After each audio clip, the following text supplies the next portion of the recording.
Our top story, President Moon Jae-in says the rival political parties should come together to review the passage and the handling of the supplementary budget bill that had been stalled at the parliament for weeks now over partisan differences.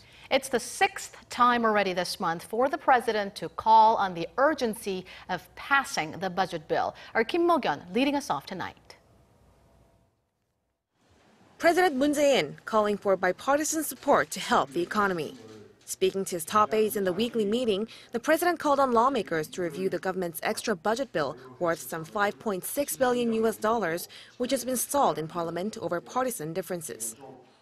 이번 추경은 미세먼지와 강원도 산불, 포항 지진 등 재해 대책 예산과 경기 대응 예산 두 가지로 구성되어 있습니다. 어느 것 하나 시급하지 않은 것이 없습니다.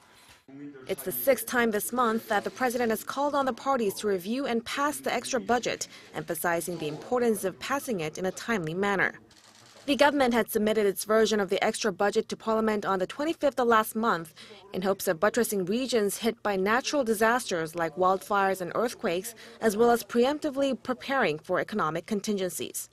But the rival parties have been in a standoff over giving fast-track status to an electoral reform bill so that it would be in effect in time for next year's general election in April. So affairs in Parliament have been put off for weeks, including the review of the budget bill.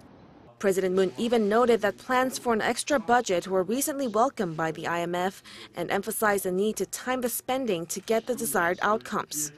The president, also turning to new growth engines for the Korean economy, directed his aides to promote the biohealth industry.